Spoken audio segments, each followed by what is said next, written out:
고린도전서 우리 11장 말씀입니다. 우리 자녀들 다 내려가고 어디 2명밖에 없냐? 우리 박수 한번 치도록 하겠습니다. 네.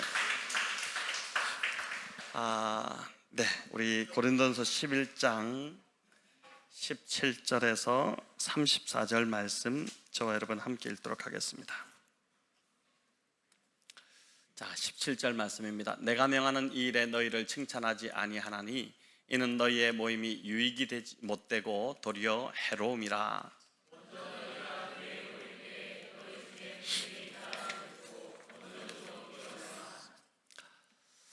너희 중에 타당이 있어야 너희 중에 옳다 인정함을 받은 자들이 나타나게 되리라.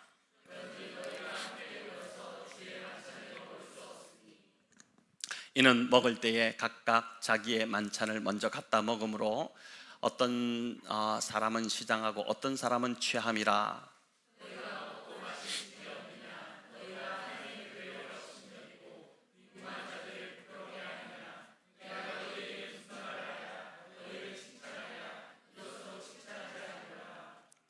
내가 너희에게 전한 것은 주께 받은 것이니 곧 주 예수께서 잡히시던 밤에 떡을 가지사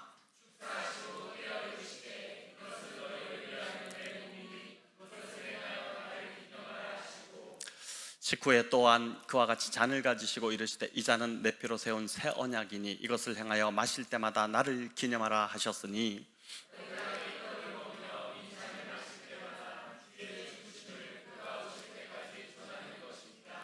그러므로 누구든지 주의 떡이나 잔을 합당하지 않게 먹고 마시는 자는 주의 몸과 피에 대하여 죄를 짓는 것이니라.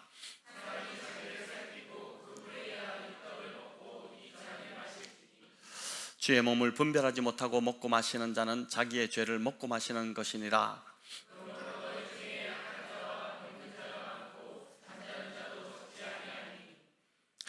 우리가 우리를 살폈으면 판단을 받지 아니하려니와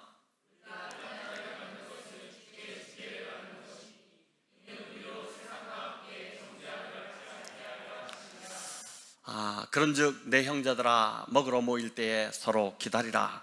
만일 누구든지 시장하거든 집에서 먹을지니 이는 너희의 모임이 판단받는 모임이 되지 않게 하려 함이라. 그 밖의 일들은 내가 언제든지 갈 때에 바로 잡으리라.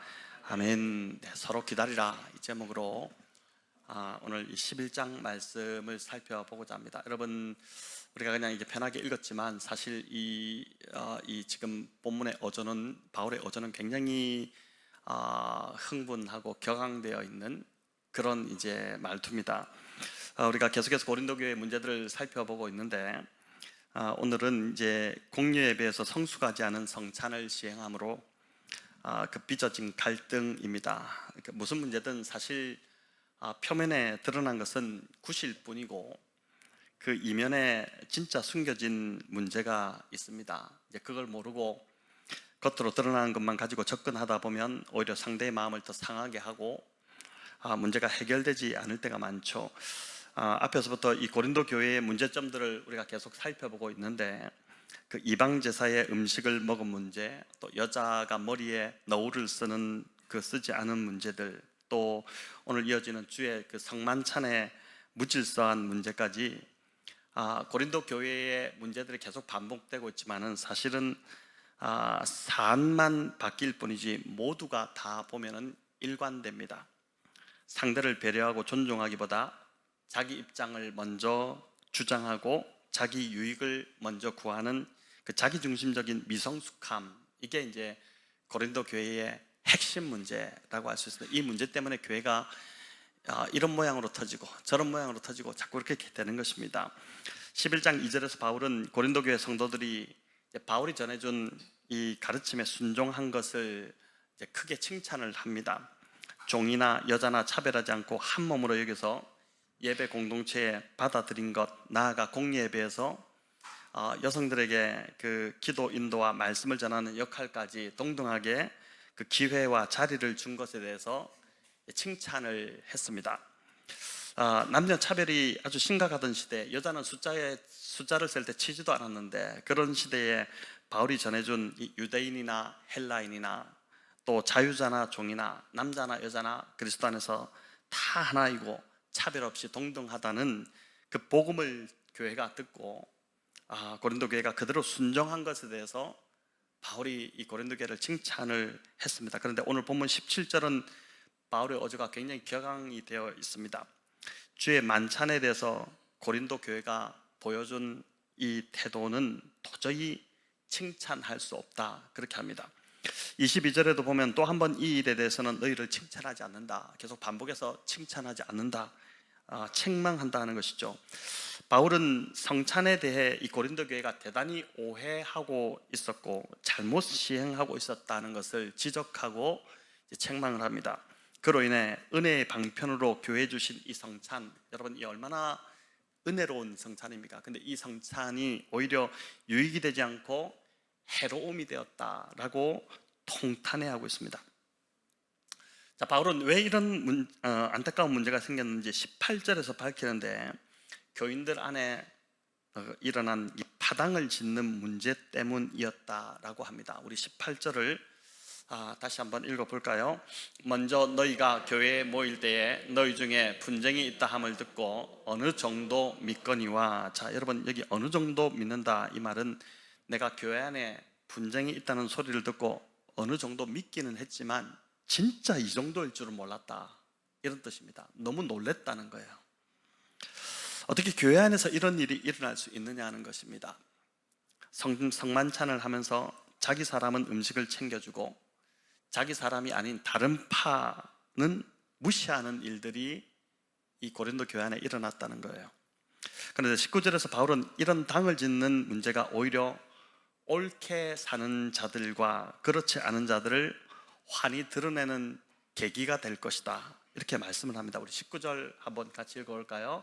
너희 중에 파당이 있어야 너희 중에 옳다 인정함을 받은 자들이 나타나게 되리라. 자, 이 말은 문제가 터지기 전에는 다 괜찮은 줄 알았는데 이제 문제가 터짐으로 인해서 비로소 누가 알곡이고 누가 가라지인지, 교회 안에 알곡과 가라지가 있거든요. 근데 이제 누가 가라지고 누가 알곡인지 비로소 이 문제로 인해서 구별이 되었다는 것입니다. 늘 보면 교회가 문제가 터지면 하나님이 그런 일들을 행하시는 거예요. 바울은 고린도 교회 안에 생긴 이 파당의 문제가 교회로서는 상당히 좀 혼란스럽고 어려운 문제이기는 하지만 오히려 교회가 이 문제가 터짐으로 교회를 바로잡고 새롭게 되는 기회가 될 것이다, 바울이 이렇게 이제 해석을 해줍니다. 이제 20절부터 22절까지를 통해서 성만찬에 어떤 문제가 있었는지, 그럼 도대체 무슨 문제가 있었길래 바울이 이렇게 흥분하고 있는지 구체적으로 언급하기 시작하는데, 여러분 당시 1세기 교회들은 오늘같이 이렇게 별도의 교회 건물이 없었습니다. 당시는 로마 제국이 기독교를 박해하던 시기였기 때문에 공개적으로 대놓고 교회 건물을 세울 수가 없었습니다. 지금 교회의 이 건물은 이제 기독교가 로마 제국 내에서 공인이 되잖아요. 이제 4세기경 380몇 년경에 이제 콘스탄틴 대제로 인해서 이제 이 공인되고 또 국가의 종교가 되기도 하고 이렇게 되는데, 그때 이제 세워진 양식입니다. 여러분 기독교가 박해를 받을 때는 성도들이 신앙생활을 이제 잡히면은 순교당하고 또 원형 경기장에 던져지고 콜로세움 같은 데 던져지고 이렇게 했기 때문에 지하로 다 숨어 들었습니다. 지하에 숨어서 신앙생활하고 살기도 하고 그렇게. 그게 바로 이제 발견되어진 카타콤이라는 그 성도들의 흔적이지 않습니까? 근데 4세기경 기독교가 로마 제국 내에서 공인이 되면서 지하에 숨어 살던 기독교인들이 다 지상으로 세상 밖으로 나왔죠. 나왔는데 그 인원이 너무 많다 보니까 예배 드리려고 하니까 장소가 없었던 것입니다. 그래서 로마는 당시 공공회관이었던 그 바실리카의 성도들이 모여서 예배하도록 그렇게 안내를 하고 배려를 했는데, 이 바실리카는 로마의 다목적 공공 건물이었죠. 여기서 재판을 하거나 또 상거래를 계약서를 맺거나 또는 이제 행정 업무나 시민 집회 같은 것이 열리던 곳이 바로 이 바실리카였습니다. 바실리카 사진을 한번 보여주실랍니까? 자, 이게 바실리카예요. 또 하나 더 보여주실래요? 이런 모습인데, 여러분 이게 중세 외형인데, 중세의 바실리카 여러 형태가 있는데 중세의 교회 건물과 대단히 비슷합니다. 당연히 그럴 수밖에 없었던 게 이 처음에 올라온 성도들이 바실리카에서 모이다 보니까 대규모 교회 건축이 시작될 때 이제 교회를 어떻게 짓냐, 익숙해진 그 바실리카 양식을 따라서, 왜냐하면 바실리카에서 예배를 아까 보셨듯이 똑같잖아요. 교회, 지금 교회하고 드려 보니까 이게 너무 편하니까, 앞에 강대상도 있고 말씀을 전하는 단도 있고 의자들이 이렇게 있고 하니까 이게 너무 편하니까 이 바실리카 양식으로 이제 대규모 교회 건축이 시작되었는데, 이게 오늘날의 교회 구조, 그 건물 구조의 기원이 이제 되었던 것이죠. 자, 그럼 이런 교회 건물이 아직 세워지기 전에 그 1세기 교회, 이 고린도 교회도 1세기 교회인데 어떻게 모였을까요?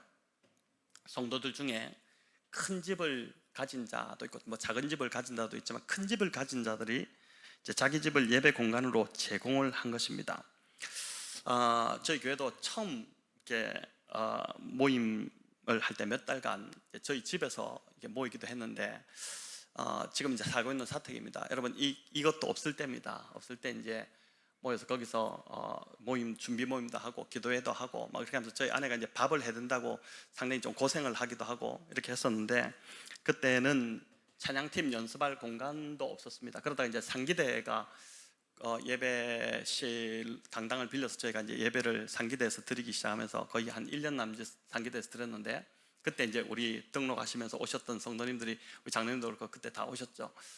근데 그때도 이제 이 건물이, 요 공간이 만들어지기 전에는 찬양팀 연습을 저희 집에서 했어요. 토요일마다 되면은 그때 이제 찬양팀 초창기 찬양팀, 오늘 얼마나 이 찬양팀 많아요. 근데 찬양팀 초창기 멤버가 싱어가 이제 서집사님하고 소희자매, 반주는 우리 소영자매 건반도 피아노였죠. 저희 아내가 기타 들고 그렇게 한 게 전체 인원이었어요. 그래가지고 저희 집에서 토요일마다 이야기하고 또 연습하고 그랬던 적이, 참 그랬던 때가 있었습니다. 벌써 그게 이제 9년 전의 일입니다. 고린도 교회도 성도 중에 큰 집을 가진 자가 장소를 제공해서 모였고, 공동의 식사를 시작으로 예배가 이제 이렇게 진행이 된 것입니다. 주로 늦은 시간에 모였는데, 왜 늦은 시간에 모였을까? 이렇게 한 이유는 유대인의 그 하루라는 개념이 저녁부터 시작해서 하루가 시작되잖아요. 그러니까 아침이 되고 저녁이 되고 아침이 되니 이는 첫째 날이라, 저녁이 되고 아침이 되니 이는 둘째 날이라, 창세기 1장에 나오는 저녁이 하루의 시작으로 보는 유대인의 그 개념도 있고, 또 하나는 이제 더 중요한 것은 당시는 일요일이라는 이 공식적으로 쉬는 날이 없었습니다. 1세기 당시 그게 없었어요. 그러다 보니까 이제 낮에는 다 일을 해서 밤에 주로 모여야 할 수밖에 없는 그런 이제 상황이었죠. 그래서 이제 밤에 이렇게 주로 모여서 예배를 저녁에 드렸는데, 이때 음식은 주로 각자가 가져와 다른 성도들과 나눈 것입니다. 이제 그러다 보니까 가난한 자들이나 노예들은 그냥 오기가 일쑤였습니다. 가져올 음식이 없거나 부족하거나 뭐 그랬었던 것이죠. 그래서 이런 애찬이 이제 진행이 되다가 먼저 식사를 하다가 그 끝 마무리쯤에 가서 성찬이 거행된 겁니다. 주님이 이제 제자들과 함께 하셨던 이것을 기념하라고 한 그 성찬을 거행을 했는데, 성찬 전에 이제 애찬으로 저녁을 먹을 때부터 교인들 사이에 나누어지고 구분이 생긴 것입니다. 어떤 상황이냐면은, 부자들은 이제 그 부자 성도도 있고 가난한 성도도 있고 뭐 그럴 거잖아요. 근데 부자들은 주인 집 안에 있는 그 다이닝 룸에서, 정식 식탁에서 좋은 음식을 먼저 먹은 반면에, 가난한 형제들은 그 안뜰에서 남은 음식으로 겨우 허기를 면하는 그런 일이 벌어진 것입니다. 이들 중에 노예들이 상당수 있었습니다. 여러분, 1세기 로마 사회가 노예가 없으면 돌아가지 않는다고 할 정도로, 또 노예들의 반란으로 로마가 무너질 거라고 두려워할 정도로 노예들이 많았는데, 그 많은 노예들이 복음을 듣고 교회 공동체 안으로 들어오게 된 것입니다. 여러분, 복음은 사실 부자들보다도, 예수님이 가난한 마구간에 오셨잖아요. 그러니까 부자들보다도, 뭐 아쉬울 게 없는 그 부자들보다도 정말 그 노예들, 이런 사람들이 복음이 필요한 자들이잖아요. 그러다 보니까 많은 노예들이 고린도 교회 안에도 들어와 있었는데, 성도로 들어온 것이죠. 그런데 이 노예들은 자신들이 먹을 것을 가져오지도 못할 뿐더러 저녁을 거의 굶고 주인 눈치를 보면서 뒤늦게 겨우 헐레벌떡 그 마무리하고 와야 되니까 안 그렇겠습니까? 일을 마무리하고 직장에서 예배 올라오면은 금요일 같은 경우도 정말 사모하는 마음으로 예배 오시려고 할 때 막 눈치를 보고 뭐 이렇게 해서 막 오잖아요. 그렇게 이제 오셨을 텐데 그렇게 이제 참석하는 자들이 많았습니다. 그래도 예배에 가면 말씀으로 은혜 받는 것이 너무 좋고 말씀을 하나라도 더 들을 수 있고 또 함께 예배드리고 그 성찬 거룩한 성찬에 참여하는 것이 너무나도 흥분되고 설레고 그래서 이제 너무 좋아서 주인의 눈치를 막 보면서 겨우겨우 어떻게 해서 오는 것인데 와보면 부자들이 또 이 가진 자들이 음식을 잔뜩 먹고 술에 취해서 너부러져 있으니 그런 모습을 보면서 이제 상처를 받기 시작한 것입니다. 집안에 음식 냄새가 진동을 하는데 남은 음식이 거의 없으니 하루 종일 잘 못 먹고 와가지고 교회 오면은 음식이 있으면 얼마나 좋아요. 근데 그 먹지 못하고 배가 고픈데 먹지 못하니까 짜증이 나기도 하고 또 배제당하고 무시당한다는 그 느낌이 들기 시작한 것입니다. 여러분, 성찬은 그리스도 안에서 한 몸이라는 것을 확인하는 시간인데 노예로 그리스도인이 된 노예로 그리스도인들이 된 이들의 눈에는 먼저 와서 개걸스럽게 먹고 취해 있으면서 자신들을 전혀 배려하지 않는 이 부요한 자들이 이게 어떻게 한 몸인가? 이들을 어떻게 한 몸이 될 수 있나? 너무 이질적으로 다가왔던 것이죠. 그러니까 성찬 시간이 되면 배도 고프고 은혜도 떨어지고 또 시험에 들기 시작한 것입니다. 오히려 매주 성찬을 하면 할수록 가난한 자들이나 노예로 그리스도인이 된 이들은 더 무시받는 느낌을 받았고 더 상처가 되었던 것이죠. 또 장소를 제공하는 이 부유한 주인 입장에서도 자기가 속한 파당, 자기 파당 사람들은 더 좋은 자리를 내어주고 음식을 더 갖다 주는 반면에 반대파, 마음에 안 드는 반대파들은 이제 분쟁이 심했다고 그러잖아요. 고린도 교회 안에서 이제 그렇지 못한 대우를 하니까 한 몸임을 확인하는 주의 만찬, 이게 모일 때마다 1세기는 모일 때마다 성찬식을 가졌는데 분열이 일어나고 마음 상하는 일이 벌어진 것입니다. 여러분, 이제 좀 본문이 어떤 상황인지 이해가 되시죠? 자, 바울의 입장은 이런 상황을 보면서 아주 확고합니다. 우리 22절인데 같이 읽을까요? 22절입니다.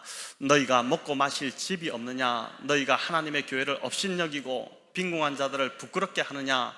내가 너희에게 무슨 말을 하랴? 너희를 칭찬하랴? 이것으로 칭찬하지 않노라. 예, 이 바울이 얼마나 지금 마음이 무너져 있고 화가 나 있는지 이 말 속에서 느껴지지 않습니까? 부자인 너희들은 집에 먹고 마실 음식들이 충분히 남아들고 또 언제든지 원하면 마음껏 먹고 마실 수 있는데 왜 하필 공적 예배로 모이는 이 교회에서 이런 추태를 보이고 있냐는 것입니다. 그리스도 안에서 형제된 가난한 자들과 노예된 그 형제들의 마음을, 왜 주님이 사랑하는 그들의 마음을 헤아리지 못하고 있는 것이죠. 너희가 하는 이 짓이 가난한 자들을, 그 가난한 형제들을 멸시하고 부끄럽게 하는 것이다. 그래서 바울은 이 부분에 대해서 절대 너희를 칭찬할 수 없다. 아니, 너희 지금 책망한다. 가만두지 않겠다. 마지막 절에 가면은 내가 나머지 것은 가서 바로 잡겠다 그러잖아요. 가만두지 않겠다는 거예요. 너무너무 화가 난다는 겁니다. 바울은 갈라디아서 3장 28절에서 분명히 그리스도 안에서 노예나 자유인이나 가난한 자나 부유한 자나 다 하나다, 동등하다, 그 이야기를 했었죠. 고린도 안에 참 섞이기 어려운 다양한 사람들이 있었던 것 같습니다. 노예도 있고 주인도 있고 가난한 자도 있고 부자도 있고 또 헬라인도 있고 유대인도 있고 다양한 부류들이 있었던 것 같아요. 하지만 주께서 우리를 이처럼 하나 되게 하시기 위해서 십자가를 지셨는데, 주님의 십자가가 그런 의미인데, 근데 너희 고린도 성도들은 왜 주께서 하나 되게 하신 것을 다시 계급을 나누고 상하를 구분지어서 파당을 지금 만들고 있느냐, 막 이렇게 책망을 하는 것입니다. 여러분, 우리의 언행이 나도 모르게 교회 안에서 계급을 나누고 상하를 구분지을 뿐 아니라 상대로 하여금 2류, 3류 인생으로 느끼게 해서 열등감을 줄 수 있다는 것을 여러분 기억할 필요가 있습니다. 이것은 그리스도께서 우리를 하나 되게 하신 것을 다시 되돌리는 것이 되니까 대단히 심각한 범죄가 됩니다. 저희 교회와 뭐 그렇게 크지 않은 뭐 대형 교회 이런 게 아니기 때문에 출신 학교를 따져 구분 짓는 일 이런 걸 전혀 뭐 없죠. 학교가 아마 우리 같은 학교 찾아도 없을 겁니다. 다 다를 겁니다. 근데 이제 어떤 교회는 뭐 큰 교회일수록 특정 명문대 출신들 모임이 따로 만들어져서 그 사람들끼리 모이고 그 사람들끼리 뭐 장로 투표하면 밀어주고 뭐 이렇게 하면서 이제 사람들로 하여금 잘 나가는 학교 이런 학교들을 열등감을 조장하기도 하고 막 그렇게 하는 것이죠. 사회나 직장에서도 학벌 때문에 상처를 많이 받고 있는데 그 무시를 교회까지 와서 받게 되니 마음이 어려운 것입니다. 이런 마음이 있는데 어떻게 한 몸이 되고 싶겠습니까? 나는 그들과는 한 몸이 되고 싶지 않다. 그런 것이죠. 미국 한인교회 같은 경우는 그 영주권을 가지고 있느냐 없느냐, 영주권 따기가 너무 힘드니까, 또 시민권 이런 것들 따기가 힘드니까 그 갖고 있느냐, 받은 분들과 받지 않은 분들 사이에 또 이렇게 구분이 되기도 한답니다. 이런 것 때문에 그 한인교회가 하나 되기가 정말 어렵다고 해요. 제가 한인교회에서 목회하지 않은 것을 참 감사하게 생각하고 있습니다. 여러분, 그래서 교회에서는 되도록 나누지도 말고 구분짓지도 말아야 합니다. 출신, 인맥 이런 거 묻지도 따지지도 말아야 합니다. 또 취미활동이나 동아리, 동호회 이런 것도 가능한 안 하는 게 좋습니다. 그러니까 이제 그런 거를 좀 이렇게 물어오시기도 했는데 제가 별로 좋지 않은 표정을 지었거든요. 근데 그게 좋지 않아요. 그렇게 좋지 않습니다. 나도 모르게 그리스도의 몸인 교회를 나뉘게 할 수 있기 때문입니다. 여러분, 교회 와서는 오로지 본질에만 충실하면 됩니다. 예배에 온전히 집중하고 말씀을 배우고 묵상하는 일에 힘쓰는 것, 그게 본질입니다. 예배에 온전히 집중하고 말씀을 배우고 묵상하는 일, 여러분 그것만 해도 충분하고, 사실 그것을 하기에도 우리 시간이 부족하고 벅찰 거예요. 그렇잖아요. 지금 누가 그러시더라고요. 이제 언젠가 한번, 목사님 저희 교회 되게 빡빡한 것 같아요. 신앙생활하기가 대단히 뭐도 해야 되고 뭐도 해야 되고 막 이런 이야기를 하더라고요. 근데 사실 참 그렇습니다. 말씀 하나만 붙들려고 해도 우리 벅차요. 사실은 우리의 영적 성장과 변화는 여러분 다른 것에서 있지 않고 오직 하나님 말씀에서 시작되기 때문에 이거 하나 잘만 붙들고 가도, 교회는 다른 거 뭐 별로 안 해도 말씀 하나만 잘 붙들고 가도 그냥 성도들이 바르게 갈 수 있는 것이죠. 고린도 교회가 파당을 짓고 분쟁을 했던 것처럼 오늘날 교회도 끼리끼리의 문화가 형성될 때가 많습니다. 그래서 우리가 어떻게 해야 되냐면 의도적으로 그렇게 하지 않으려고 늘 조심하지 않으면 자연스럽게 유유상종이라고 그러잖아요. 끼리끼리 자꾸 뭉치게 됩니다. 서먹한 사람과도 교제하고 먼저 다가가고 이래야지 성숙한 성도지 않습니까? 그래서 이제 교회 안에 자꾸 저희는 그렇게 그렇게 많지는 않은 것 같아요. 근데 자꾸 끼리끼리 돌아다니는 성도는 자신이 성숙하지 않고 자라지 않았다고, 나는 어린아이라고 광고하고 다니는 것과 같습니다. 부끄러운 줄 아셔야 돼요. 주일에도 서로에게 더 다가가고 인사 나누고, 여러분 그렇게 우리가 더 많은 성도들 하나 되기를 힘쓰면 좋겠습니다. 바울은 23절부터 성찬의 진정한 정신이 무엇인지를 가르치기 시작하는데, 여러분 성찬에는 세 가지 시제가 담겨 있습니다. 세 가지 시제 뭘까요? 과거, 현재, 미래. 이 세 가지 시제가 성찬에는 담겨 있어요. 첫 번째가 이제 과거 시제인데, 과거에 이미 십자가에서 이루신 일, 그걸 묵상하는 자리가 바로 성찬의 자리입니다. 떡을 떼고 잔을 받을 때에 십자가에서 피 흘리신 주님을 기억하는 것이죠. 여러분 중요한 것은 이 성찬은 하나의 떡과 하나의 잔에 참여하는 것입니다. 정말 의미가 있어요. 하나의 떡과 하나의 잔에 참여, 한 몸이잖아요. 그리스도의 한 몸 안에 우리가 참여하는 것인데, 지금 성찬의 방식은 사실 하나의 떡과 하나의 잔이 아니죠. 조각을 낸 카스테라 그 빵과, 그잖아요, 조그맣게. 그 다음에 이제 이게 둥그런 판 안에 조그만 그 잔들이 빽빽하게 박혀 있어서 그걸 가지고 성찬을 합니다. 하지만 원래는 큰 빵 덩어리와 큰 사발 대접 같은 하나의 잔을 가지고 성찬을 시행을 했습니다.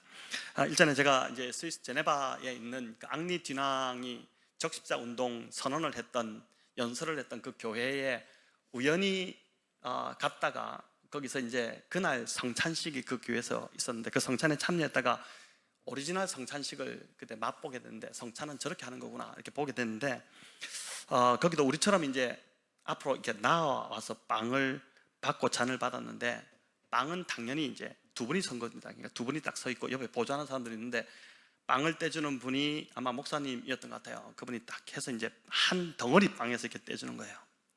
빵도 이렇게 많이씩 떼주더라고요. 퍽퍽 빵 큰 빵도 그렇게 떼줍니다.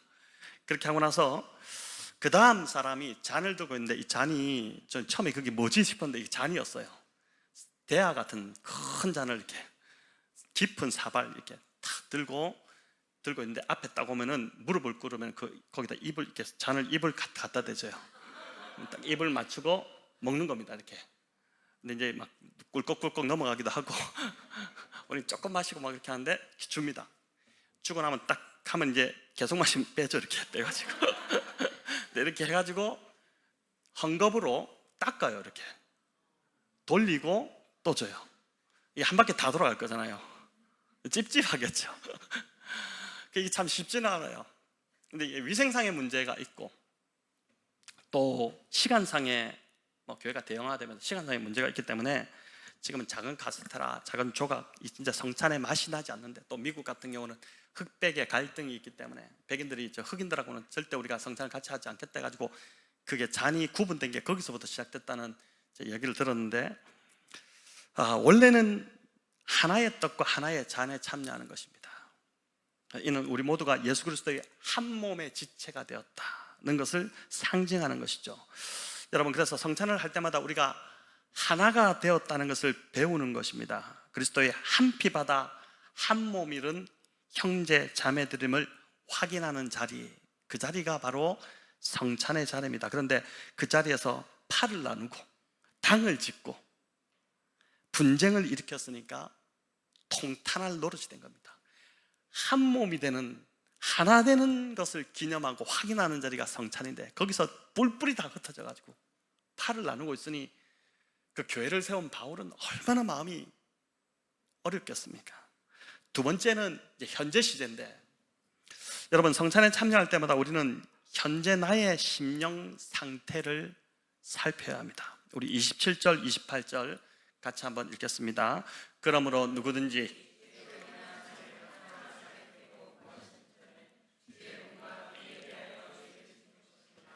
사람이 자기를 살피고 그 후에야 이 떡을 먹고 이 잔을 마실지니. 자, 여기 합당치 않게 참여하는 자는 이 어떤 자들이냐면 21절, 22절에서 지적하고 있는데, 이와 같은 행위를 하던 자들인데 누구냐? 파당을 나누고 교회를 업신여기고 빈궁한 자들을 부끄럽게 만들고 무시하는 자들입니다. 상처 주는 자들이죠. 그럼에도 회개 없이 성찬에 참여하는 자들을 말합니다. 이런 자들은 주의 몸과 피를 범하는 죄를 짓는다라고 바울이 강하게 말을 해요. 이 말은 예수님을 십자가에 못 박아 흘리게 한 자들과 같은 자리에 서게 된다는 뜻입니다. 예수님을 십자가에 못 박았다는 그 병정들, 그 제사장들, 그 악한 무리들, 그들과 같은 자리에 선다는 뜻이에요.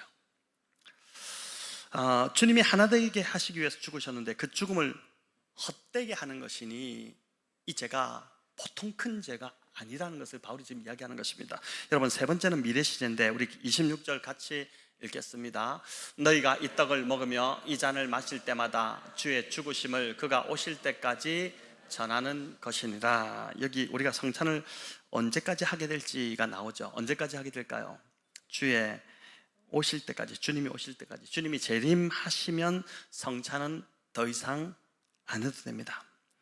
그래서 이제 주의 죽으심을 전한다. 이것은 주님의 죽음과 부활하셨기 때문에 다시 오시는 것이잖아요. 그리고 더 나아가서 주님의 오심을 선포하는 것입니다. 성찬을 통해서 우리가 성찬을 할 때 이걸 계속 전하라고 하잖아요. 근데 성찬을 받으면 내가 또 주님을 전하지 않았구나. 성찬을 받을 때 느끼잖아요. 이걸 전하라고 했는데, 깨달으면서 회개하고 다시 오실 주님을 전하는 자로 새롭게 결단하는 시간이 바로 그게 성찬의 시간입니다. 아이러니컬하게도 한국 교회 전도가 잘 안 되는데 전도에 가장 방해되는 장애물이 누구냐? 교인들이라고 그래요. 이기적인 교인들, 자기 욕심만 차리고 손해볼 줄 모르고 양보할 줄 모르는 교인들, 또 말만 많고 삶은 없는 교인들 때문에 교회 나가기 싫다, 믿기 싫다 이런 말이 돈다는 것입니다. 여러분, 그래서 성찬은 철저한 회개의 자리여야 합니다. 하나님께서 우리를 거룩하게 하시는 그 은혜의 방편을 제가 지난번에 3가지를 말씀드렸죠. 뭐라고 했습니까? 하나님의 말씀이 우리를 거룩하게 하고, 또 하나는 환경, 어려운 시련들이 우리를 거룩하게 하고, 또 하나는 뭐라 했습니까? 그리스도의 몸, 이 성도 안에서 깎이면서 우리가 거룩하게 된다고 했죠. 또 한 가지를 추가한다면 성찬입니다. 우리를 거룩하게 하는 놀라운 방편이 이 성찬이에요.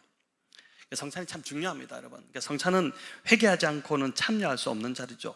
22절 말씀처럼 교회를 업신여기고 빈궁한 형제를 부끄럽게 하고 무시한 죄를 회개해야만 참여할 수 있는 자리가 성찬입니다. 그래서 성찬을 자주 가질수록 더 우리는 회개에 합당한 거룩한 삶으로 바뀌어 간다는 것입니다. 이 거룩함이라는 책을 쓴 그 낸시 드모스라는 여성분인데 참 영적 스승이죠. 이분이 성찬에 참여하면서 한 장로님에게 상처를 준 그 상황이 탁 떠오른 겁니다. 그날 교회 성찬식이 있었는데 장로님에게 상처를 주고도 그걸 좀 가볍게 여기고 대수롭지 않게 여기고 그냥 넘겼던 그 상황을 성령님이 지적하신 것이죠. 그래서 이분이 이제 성찬을 받아야 되는데 이 죄가 있으니까 도저히 안 되겠다 싶어서 성찬을 안 그러면 받을 수가 없으니까, 그래서 이제 그 장로님 옆으로 갔대요. 성찬식이 막 진행되는데 가서 그 장로님 옆에 무릎을 꿇고 용서를 구한 겁니다. 저를 용서해 주세요, 장로님. 왜냐하면 이제 그 장로님 그러고 나서 이제 그런 일이 있었는데 자기는 그냥 넘겼는데, 이상하게 그 장로님 옆에 오기만 하면, 옆에 가기만 하면 뭔가 모르는 이렇게 적막감이 쫙 흐르고 냉랭하고 그 뭔가 이게 마음이 열리지 않는 것 같은 그 이제 느낀 거죠. 이게 성령이 이제 깨닫게 하셔서 그날 이제 그 자리에서, 그 참 쉽지 않은 순종이잖아요. 예배 중에 막 사람들이 있는데 가서 그 장로님 앞에 무릎 꿇고 저를 용서해 주십시오 하고 이제 했는데, 그 장로님이 너무 감사하게 또 받아들이고, 안 돼! 넌 용서 못해! 이러면 이제 어떻게 되겠습니까? 다 받아들이고, 그리고 이제 성찬을 참 은혜롭게 했다, 이렇게 이제 고백하는 걸 보았는데, 여러분, 성찬의 시행이 회개와 거룩함으로 우리를 이끌어준다는 것입니다. 29절 30절은 성찬과 예배에 참여하면서도 회개하지 않고 변화되지 않으면 하나님이 어떤 특단의 조치를 내리시는지가 나오는데, 이 바울이 되게 보니까 세게 이야기를 계속합니다. 자, 우리 같이 한번 읽어볼까요? 주의 몸을 분별하지 못하고 먹고 마시는 자는 자기의 죄를 먹고 마시는 것이니라. 그러므로 너희 중에 약한 자와 병든 자가 많고 잠자는 자도 적지 아니하니. 이 잠자는 자는 죽었다는 뜻이에요. 여기 주의 몸을 분별하지 못하고 먹고 마신다는 말은 앞에서 이야기한 주의 몸을 나누는 파당을 짓는 것, 교회를 업신여기는 것, 빈궁하는 형제나 노예된 형제들을 무시하는 자들을 말하는데, 이런 죄를 계속 회개하지 않고 성찬에 참여해서 성찬을 더럽힌 것을 말합니다. 그냥 성찬에 참여할 수 있어요. 모를 수 있잖아요. 성령님은 아시고 하나님은 그 자리에 임재하시는데 아시잖아요. 성찬을 더럽혔다, 그렇게 판단하신다는 거예요. 그래서 그런 자들에게 하나님의 심판이 임했다는 것입니다. 고린도 교회 안에 실제로 약한 자와 병든 자도 많고 잠자는 자, 죽은 자도 적지 않다, 이 말은 많다는 거예요. 여러분, 얼마나 두려운 말입니까? 실제로 1세기 고린도 교회 안에 몸이 약해지고, 그래서 여러분, 나이 들면 몸이 점점 약해집니다. 그런 게 아니고, 건강했는데 갑자기 몸이 약해지고 있다? 뭔가 돌아보셔야 돼요. 뭐 이 약해지는 게 가장 먼저 나타나는 증상이잖아요. 단계적으로 볼 때 약해지고, 그 다음 또 병이 들고, 죽은 자들까지 나왔는데 그 이유가 바로 이 성찬을 함부로 대했기 때문이다 라고 합니다. 이건 바울이 겁을 주기 위해서 하는 말이 아니죠. 성찬이 그만큼 중요하다는 거예요. 이 너무나도 좋은 은혜의 방편을 망치지 말라는 것입니다. 주님의 살과 피를 내어주심으로 하나 되게 하셨는데 오히려 그 성찬의 자리에서 당을 짓고 팔을 나누고 교회를 업신여긴 죄가 결코 가볍지 않다는 것입니다. 지금 바울이 이 말을 하는 것은 회개의 기회를 또 주는 것입니다. 이 말을 듣고 돌이켜라, 고린도 교회 안에 있는 너희들아, 돌이켜야 된다. 안 그러면 너희도 똑같이 이 절차를 밟게 된다. 이 심판의 징계의 절차를 밟게 될 것이다. 그렇게 지금 이야기하는 것이죠. 이제 바울은 33절 34절에서 고린도 교회 안에 있던 이 무질서한 성만찬에 대해 아주 구체적이고 실제적인 처방을 내려주는데, 우리 33절 34절 같이 읽겠습니다. 그런즉 내 형제들아, 먹으러 모일 때에 서로 기다리라. 만일 누구든지 시장하거든 집에서 먹을지니 이는 너희의 모든 모임이 판단 맞는 모임이 되지 않게 하려 함이라. 그 밖의 일들은 내가 언제든지 갈 때에 바로 차버리라. 아멘. 주의 만찬을 먼저 먹지 말고 기다려주라는 것입니다. 지난 수요일에 부부의 삶 그 마지막 모임이 있었습니다. 이제 진도를 다 빼고 한 주를 더 하자 모여서, 그래서 그날 이제 음식을 이 성만찬 우리 예찬하는 것처럼 가정별로 다 가져왔어요. 뭐 2인분 3인분씩 다 갖고 종류를 해가지고 갖고 와서 했는데 이제 참 맛있게 먹었죠. 근데 제가 그날 보면서 우리 성도님들 진짜 성숙하신 분들의 젊은 친구들이 이렇게 성숙할 수 있을까 이런 이제 생각을 했는데 8시가 넘은 시각에 시작했거든요. 저도 배가 되게 고팠어요. 음식을 보는 순간 빨리 먹고 싶은 마음이 막 이렇게 되는데 마지막 가정이 아직 안 왔거든요. 근데 그 가정이 올 때까지 다 기다렸습니다. 여러분, 피자가 처음 왔을 때 되게 따끈따끈하니 맛있어 보였어요. 제가 빨리 먹으면 너무 맛있겠다. 저렇게 먹어야지. 피자는 따뜻할 때 먹어야 되잖아요. 식으면 맛이 없어요. 근데 이제 다 식었어요. 근데 다 같이 먹으려고 기다리는 모습, 한 사람도 먼저 먹지 않고 기다리는 모습을 보면서 고린도 교회보다 훨씬 낫다, 그런 생각을 했었습니다. 황당한 건 이 고린도 교회에서 애찬을 기다려주지 않고 먼저 먹은 자들이 대부분 가진 자들이고 부유한 자들이었다는 것입니다. 먹을 게 아쉬운 자들이 아니었습니다. 여기서 우리는 당시 로마 사회에 이 만찬의 관습, 하나의 이제 관습인데 이걸 좀 이해할 필요가 있는데, 가진 자들은 빈궁한 자들의 후견인 역할을 했습니다. 이게 참 좋은 관습이었던 것 같아요. 근데 이런 후견인은 당연히 먼저 좋은 것을 취할 권리가 있다고 생각한 것입니다. 그렇게 생각을 했어요. 그렇다 보니까 교회 안에도 자연스럽게 이게 흘러 들어와서 가진 자들이나 부자들이 먼저 먹을 권리가 있다고 생각한 것입니다. 여러분, 이는 철저히 세상적 가치였죠. 교회는 세상 가치가 교회에 들어오는 게 제일 무섭습니다. 세상 가치가 교회에 들어와서 그 세상 가치로, 특별히 기업의 CEO 하시는 우리 성도님들이 교회 리더가 되시면은 이제 교회 회사에서 하던 방식으로 교회를 자꾸 이끌어 가려고 하면서 이제 문제가 많이 생기는 걸 저도 이제 보았는데, 교회는 그런 방식이 아니라 하나님의 말씀의 기준에서 그 교회가 이제 다스려지는 공동체죠. 나는 가난한 너와는 달라. 나는 너의 후견이야. 나는 특별해. 그러니 당연히 내가 먼저 먹어야 돼. 당연히 나는 먹어도 되는 존재야. 이러면서 이제 먹어버린 것입니다. 여러분, 성찬이 단지 먹기 위해서 모인 자리가 아니잖아요. 주 안에서 하나됨을, 우리가 하나다는 것을 확인하는 자리인데, 우리 모두는 다 주 안에서 하나다. 그 성찬을 행하면서 우리가 그걸 확인하는 것이거든요. 우리는 다 하나님의 자녀들이고, 우리는 끝까지 우리 서로를 사랑해야 되고, 하나됨을 유지해야 되고, 성령이 하나 되게 하신 것을 지켜나가야 되고, 그걸 이제 확인하는 자리가 성찬인데, 거기서 내가 더 나은 존재고 나는 그런 대접을 받을 합당한 존재고, 이런 엉뚱한 그 짓을 했으니 완전 영적 어린아이들이지 않습니까? 스스로 높아지려고 하는 것처럼 추한 모습도 없습니다. 그런 모습은 자연스럽지도 않고 아름답지도 않아요. 나를 비우고 겸손하게 나를 낮추면, 그래서 남을 나보다 낮게 여기면 하나님이 자연스럽게 나를 높여주십니다. 여러분, 하나님이 나를 높여주셔야만 높아져도 불안하지 않고 그 삶이 존경받고 향기가 나고 아름답게 되죠. 기타도 그렇고 바이올린도, 우리 바이올린 잘 치시는 우리 분도 계시지만은 속이 비어야 아름다운 소리가 난다고 합니다. 속이 가득 차 있으면 소리가 나지 않습니다. 항아리도요, 속이 가득 차 있으면 쓸모가 없어요. 항아리도 비어 있어야지 그 쓸모가, 뭘 담을 수가 있죠.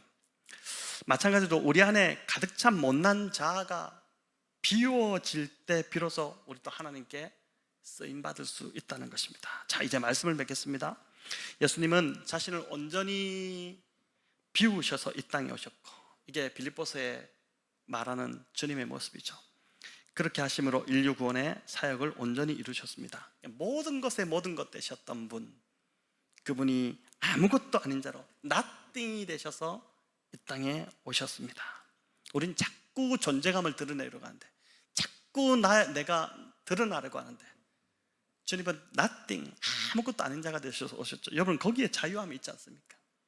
자꾸 그런 존재가 아닌데 그런 존재인 척하면 부담스럽잖아요. 자유롭지 않잖아요. 주님은 nothing이 되셔서 오셨습니다. 저와 여러분을 위해서 비우신 것입니다. 저와 여러분, 주님을 닮아가는 자로서 우리의 삶의 목적도 먹고 마시는 것이 아니라 사람을 얻고 사람을 세우는 것이 되기를 간절히 바랍니다. 내 욕구를 채우기 위해 다른 사람을 배려하지 않는 자가 되지 않기를 바랍니다. 함께 먹어도 보니까, 함께 먹어도 어떤 사람은 자기가 먹고 싶은 걸 다 먹는 사람이 있는 반면에, 어떤 분은 다른 사람이 먹으면 본인이 먹고 싶어도 젓가락이 가지 않는 사람이 있습니다. 먹는 것이 목적이 아니라 사람을 세우고 섬기는 것이 목적이기 때문에 그렇습니다. 먹는 것이 목적되게 살지 마시기 바랍니다. 사람을 세우는 것, 이 비단 먹는 것만이 문제, 그 문제만이 아닐 거예요. 또 예배드리고 성찬에 참여했다고 해서 의무를 다한 것 아닙니다. 예배드리고 성찬에 참여했다고 해서 오늘 기도에 나왔다 해서 의무를 다한 것 아니에요.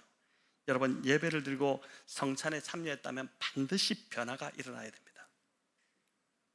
서로 기다려주고 먼저 배려하고 서로를 존중해주는 그런 사람으로 변해야 됩니다. 무엇보다 가정에서부터 이런 변화가 시작되어야 됩니다. 부부의 삶을 8주간 마치면서 남편이 변화되었다, 이 과정을 통해서 남편이 뭔가 변화가 시작됐다, 이런 고백들이 있었습니다.